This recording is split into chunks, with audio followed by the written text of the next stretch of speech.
ভাবতে পারিনি কখনো এরকম ভয়াবহ একটা দিনের সম্মুখীন হব বা নিজের চোখের সামনে এরকম একটা ঘটনা দেখতে পাবো।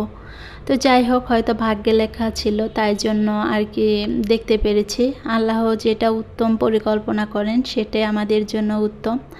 তো তখন প্রায় রাত 1টা বাজে, 1টা 10 কি 15 এরকম হবে।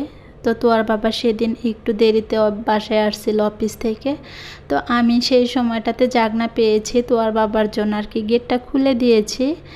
এর মাঝে বাহির থেকে একজন বলতেছে আগুন লেগেছে। বাহিরে তাকিয়ে দেখি দোকানে একটা জায়গাতে অল্প একটু পরিমাণ আগুন লেগে গেছে। আর 5-7 মিনিটের মতো আগুনটা এত ভয়াবহ অবস্থায় পরিণত হয়েছে যে অনেক বেশি পরিমাণ আগুন উপর দিক ধাও ধাও করে উঠতেছিল। আমরা যে বিল্ডিংটাতে থাকি সেটা রাস্তার অপোজিটে ছিল, আর আমাদের আর কি বাসাটা ছিল 5তলা। সেখানে বারান্দার কাপড় চোপড় ছিল, সেগুলো পর্যন্ত গরম হয়ে গিয়েছিল।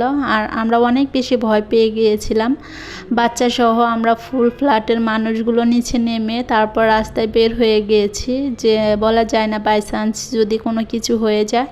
তবে ভাগ্য ভালো আমাদের বাসাটা একদম আর কি শহরের কাছাকাছি ছিল, যার জন্য ফায়ার সার্ভিস খুব দ্রুত চলে আসে আর আগুনটা নিয়ন্ত্রণেও চলে আসে। যখন আগুন প্রায় নিয়ন্ত্রণে চলে এসেছে আমরা সবাই বাসায় চলে এসেছি। আর আমি তো অনেক রাত পর্যন্ত জানালা দিয়ে শুধু এগুলো দেখতেছিলাম, কিছুতেই ঘুম চোখে আসছে না। চোখের সামনে এরকম ভয়াবহ দৃশ্য দেখার পরে হয়তো বা কেউই আর ঘুমাতে পারে নাই। তো যাই হোক, আল্লাহ যেটা আমাদের জন্য মঙ্গল করে রেখেছে সেটাকে মেনে নিতেই হবে, সেটা যত কষ্টই হোক না কেন।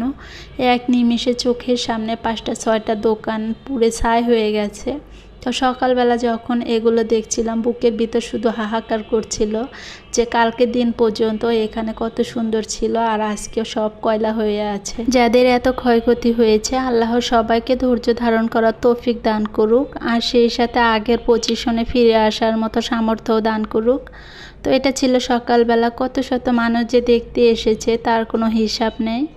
তো যাই হোক, আল্লাহ সবাইকে ভালো রাখুক, সুস্থ রাখুক। এই পর্যন্তই।